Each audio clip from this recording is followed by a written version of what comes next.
Cousins for Life is Nickelodeon's newest sitcom, and like any show, has the potential to be a big pillar in Nick's current content cycle. Personally though, I don't think that's going to be the case.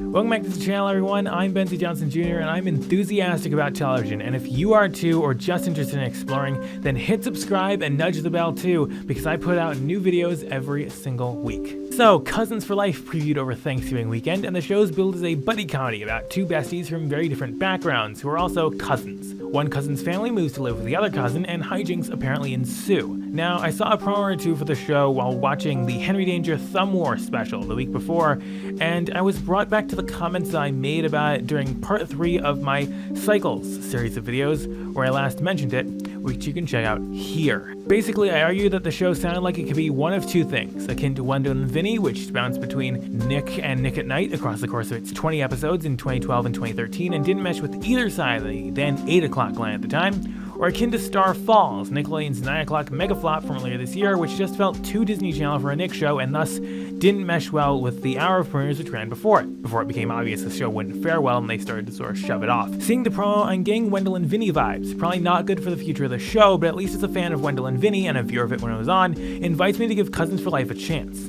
Now, given that analogy, I don't really think this show is going to do well long term, as I don't feel it has the sticking power that seems to be inherent in previous Nick coms. Though I had similar doubts about Night Squad's sticking power, and now it's got a second season, so who knows what will happen. Checking out the sneak peek itself, the show gave me instant Nick at Night vibes the second I turned it on, as I sort of expected. It just feels like that kind of a show. The transition clips, which pop up multiple times throughout the episode, feel really 2000s for whatever reason. Like, crop them into a 4x3 and they'd basically work slapped onto like Drake and Josh or something. Maybe it's just because of their heavy usage at the time, or maybe it's something about how they're made that just reminds me of that sort of aesthetic. The first 10 minutes or so of the episode, basically half this pilot, worked to pit both families against each other to some extent. Parents and brothers, Lewis and Clark, nice names, clashing on their parenting styles, the two cousins having differing priorities and interests. Props to Ivy for grabbing 500,000 followers though. The show begins in earnest once the two cousins' contrasts lead to the ruination of Ivy's animal activism livestream. The other cousin, who I forgot the name of by this point in the episode, tries to make it up to Ivy by adopting all the animals and putting them in the garage. This backfires pretty quickly when they all make their way into the house. Cue aforementioned hijinks and several minutes of plot filler wrangling, and two dads to divert, and we finally seem to get somewhere 18 minutes in, as the cousin whose name I forget that's not Ivy comes up with a better,